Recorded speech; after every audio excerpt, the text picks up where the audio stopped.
Occupant une place exceptionnelle dans l'histoire de l'Afrique de l'Ouest, ils sont mentionnés dès le 9e siècle par l'historien et géographe arabe Al-Yaqibi, et même le célèbre Al-Bakri a visité leur empire, le Ghana, le fameux pays de l'or, et y a fait une description géographique parfaite. Appelés Saraxolé par les Wolofs ou Maraka par les Bambara, ils se désignent eux-mêmes par le terme de Soninké, et le territoire qu'ils occupent actuellement s'étend sur 800 km d'est en ouest, de la moyenne vallée du Sénégal jusqu'au delta intérieur du Niger. Bien que leur ethnie est plus ancienne que celle des Manding, ils sont culturellement classés dans le groupe Mandé de par leur langue, le Soninké, mais ils forment un groupe ethnique à part entière. Ils avaient une organisation sociale et politique très avancée et dans tous les domaines du génie humain, ils dépassaient de loin les peuples voisins. Dans cette vidéo, nous allons vous présenter ce vaillant peuple que sont les Soninké et l'impact historique qu'ils ont eu en Afrique de l'Ouest.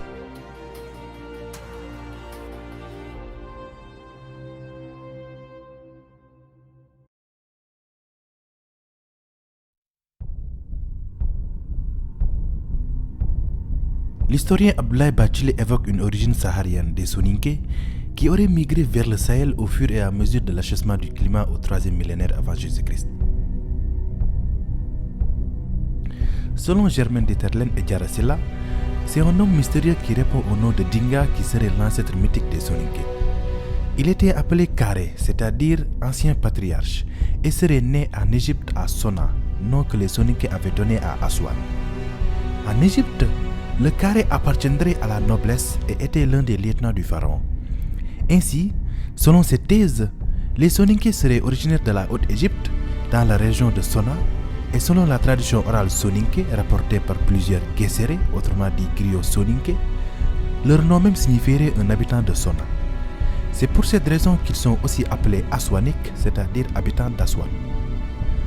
Après plusieurs années de service dans l'armée égyptienne, il décida de quitter l'Égypte après l'invasion de ce territoire par les Perses. Il arriva en Afrique de l'Ouest dans la région où se trouvent aujourd'hui le Mali, la Mauritanie et le Sénégal, et trouva sur place une nation d'agriculteurs, les Karo, qu'il réussit, lui et sa suite, à dominer. Les troupes de Dinka étaient d'excellents cavaliers, et ils étaient armés de lances, d'épées, de boucliers et d'armures de fer. C'est dans ce cadre que ces Soninké créèrent le royaume de Ouagadougou vers le 3e siècle avant Jésus-Christ. Igo Khassé Dinga est l'ancêtre des Soninké portant les patronymes de Ouagué, Diaby, Gassama, Doucouré, Sissé, Silla, Tandjan, Sohona, Touré, Djane, Berete, Saho, Sissoko, Bagayoko, Baradji et des patronymes qui en sont dérivés.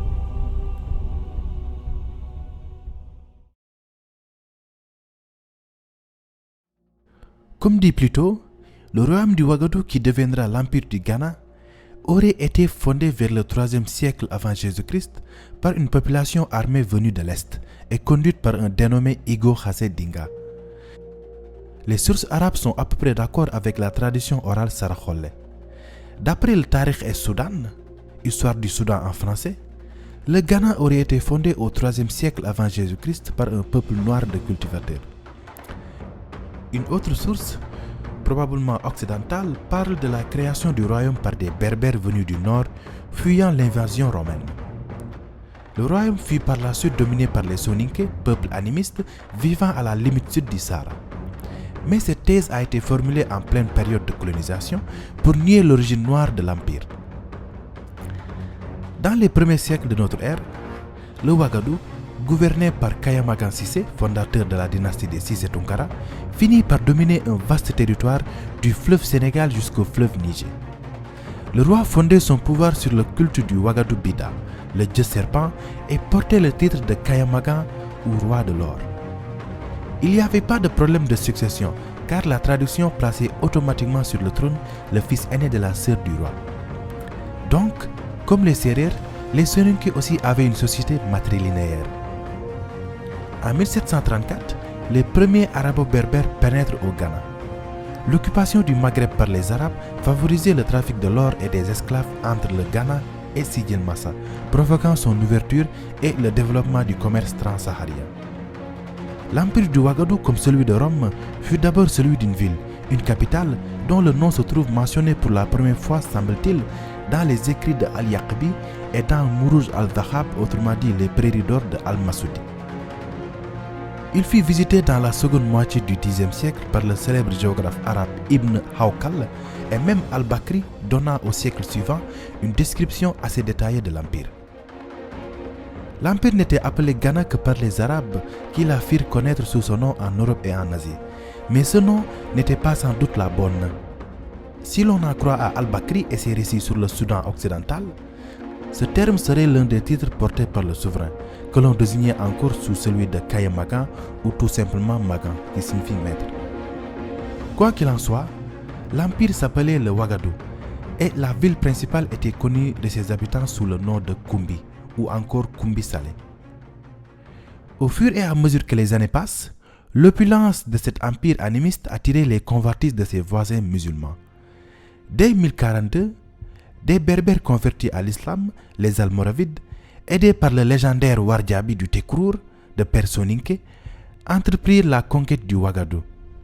La ville d'Aoudagost fut prise en 1057, puis Koumbi Salé en 1076, mais reprise par les Saraholais en 1087. Cependant, le Ouagadougou se trouve très affaibli et alors débuta son lent déclin par un démembrement progressif.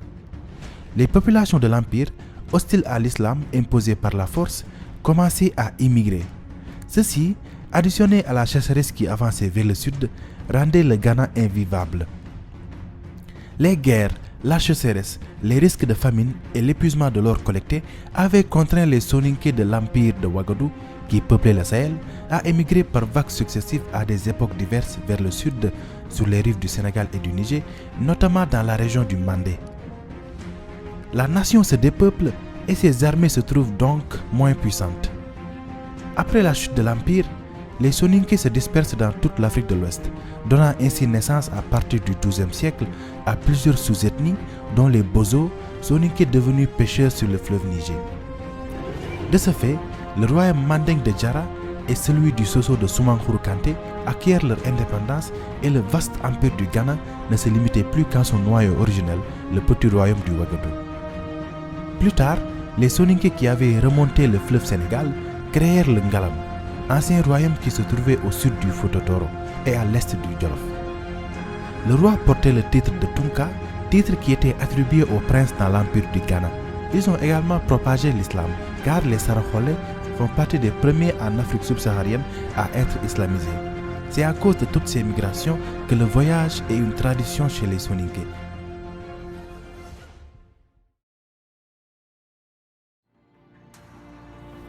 L'organisation sociale des Soninké est très hiérarchisée. Elle comprend 3 niveaux.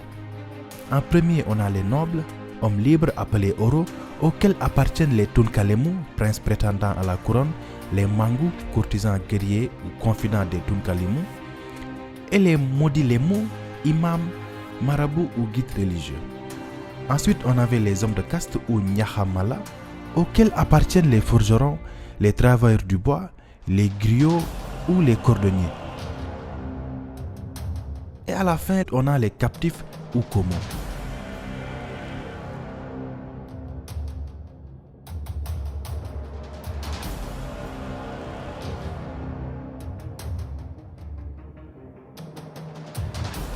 Issu d'une famille soninké du Fouta Toro, Mohamed Silla Touré naquit en 1443 au Fouta Toro dans l'actuel Sénégal. Il fut un lieutenant de l'armée et administrateur pendant le règne de Soni Alibert, l'empereur du Songhai. Gouverneur d'Ombori, il portait le titre de Omborikoy et faisait partie des élites musulmanes opposées à Soni Alibert en raison de la fidélité de ce dernier au vitalisme, c'est-à-dire à l'animisme. En 1492, Soni Alibert mourut noyé dans un torrent en faisant une expédition en pays gourmand au sud de l'Empire. Après la mort de l'empereur, sa succession allait se disputer entre son fils et successeur désigné Soni Baro et le général Mohamed Touré. Ce dernier comptait de nombreux soutiens parmi la population musulmane pratiquante dans l'armée impériale et parmi les dignitaires de Tombouctou qu'il allait mobiliser pour vaincre l'héritier légitime au terme d'un conflit de 2 mois et fonder une nouvelle dynastie en 1493, celle des Askia. Les premières actions de Laskia furent la reconquête de ce qui restait de l'Empire du Mali et de l'Empire Peul du Massina. Il lança une guerre sainte contre le royaume animiste de Mossi de Yatenga au sud, mais il se solda par un échec sanglant. Il accomplit des invasions réussies dans les États Haoussa à l'est et dans les régions occupées par les Berbères au nord, comme Agadez, Walata et les mines lucratives de Tegaza qui, par leur production du sel, allaient enrichir le Songhai pendant des décennies. Le règne de Laskia Mohamed sera marqué par un encouragement à l'islamisation de la région, produisant notamment une floraison de la vie intellectuelle à Tombouctou, dont les lettrés l'avaient soutenu dans sa prise de pouvoir et qui allait devenir l'un des plus grands centres intellectuels de l'islam. Devenu aveugle, il cède le pouvoir à son fils Moussa en 1529 et meurt en 1538 après avoir eu quelques 100 enfants de femmes de toute origine.